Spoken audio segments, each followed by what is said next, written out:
Mohamed, on parle de ces plusieurs dizaines de candidats RN aux législatives qui créent la controverse. Oui, chaque jour, la direction du Rassemblement national découvre un nouveau cas qui pose problème. Et pourtant, Jordan Bardella préfère minimiser. En 48 heures, nous avons ici près de 600 candidats.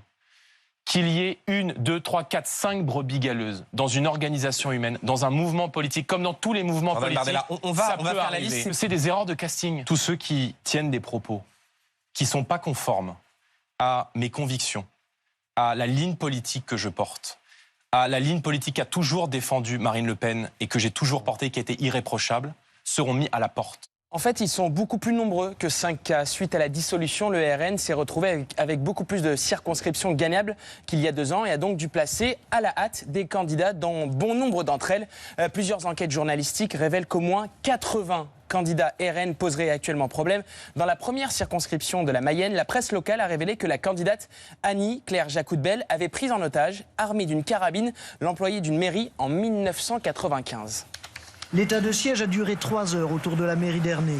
Des renforts de gendarmes ont fait un cordon de sécurité, pendant qu'à l'intérieur, le sous-préfet de Mayenne et le procureur de la République menaient les négociations, en direct avec M. Jacou et par téléphone avec sa femme, qui s'était enfermée à clé dans le bureau du secrétaire général Henri Gernigon. Madame Jacou était entrée vers 9h10, armée d'une carabine à un coup. Dans un réflexe, M. Gernigon a saisi le canon de l'arme pour la dévier et le coup est parti dans le mur sans autre dégâts. Dans le Jura, le candidat RN de la 2e circonscription, Thierry Mosca, a confirmé sa candidature au second tour et pourtant, il est inéligible. Pourquoi ? Tout simplement parce qu'il est placé sous curatelle renforcée pour déficience mentale. Dans le Cher, la suppléante de Pierre Gentillet pose, elle, fièrement avec des skinheads et des t-shirts suprémacistes floqués, fierté blanche mondiale.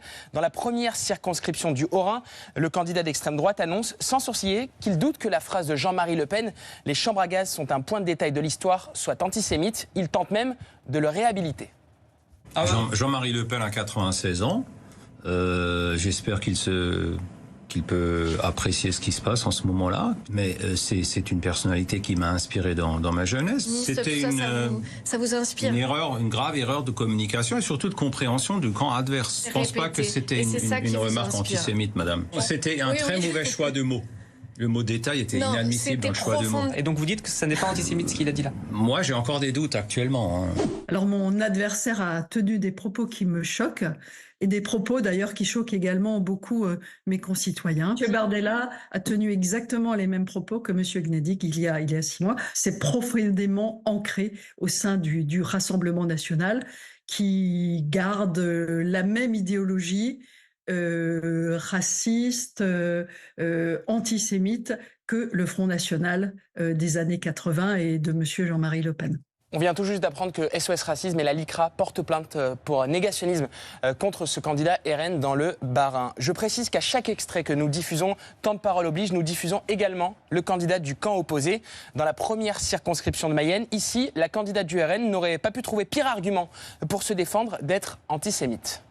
Dans le Rassemblement national, nous avons des juifs, des musulmans, des espagnols. Moi-même, je suis catalane. Mon grand-père est né à Barcelone. J'ai comme ophtalmo un juif et j'ai comme dentiste un musulman. Rappelez-vous, Monsieur Bardella nous disait nous sommes prêts. Il n'en est absolument rien. On voit un chef, Monsieur Bardella, et on ne voit pas forcément tous ceux qui sont derrière. Et je crois que tout ça fait qu'ils sont dans l'incapacité d'assumer demain le pouvoir si ils avaient une majorité. Même sentiment de gêne quand on écoute Jean-Yves Le Boulanger, candidat à Paimpol-Lannion, qui va pour se défendre de tout racisme, expliquer que lors d'une sortie entre motards, il n'a pas écrasé un curé noir présent pour bénir les motos. En Dordogne, dans la 3e circonscription, Florent Joubert évoquait sur X le 14 août dernier l'arrivée massive de migrants envahisseurs. Mais ces dernières heures, ce sont ses propos sur l'IVG qui font bondir toutes les associations féministes. Je suis contre les 220 000 IVG par an. Ce nombre Encore une fois, c'est très clair, votre position. Qui ne Elle baisse est très, jamais. très claire, votre Donc position. ça veut dire qu'aucune politique n'a été mise en place pour essayer d'éduquer. Voilà. Je ne suis pas contre. Madame Joubert distribue de ses mains propres un tract où elle indique que l'alliance scandaleuse de la gauche de Christelle Druyol a abandonné les Français au profit du désordre et défend aujourd'hui le pire. Appel à la violence, à la haine de la police, des juifs, complaisance avec les terroristes du Hamas. Enfin, certains candidats sont attaqués sur leur manque de professionnalisme. C'est le cas en Ille-et-Vilaine où, pour justifier l'augmentation de la délinquance, le candidat de l'extrême droite invente l'arrivée d'un centre de migrants. À Dole de Bretagne, chacun nous a dit que l'insécurité due au centre pour faux mineurs ne cesse d'augmenter. C'est arrivé, je vous laisse aller voir. On nous l'a dit sur les marchés. Non mais franchement là, on est en plein délire.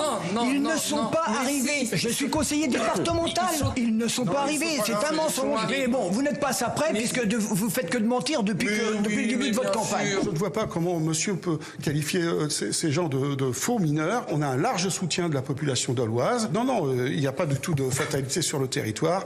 Les idées du RN ne passeront pas sur la 7e circonscription.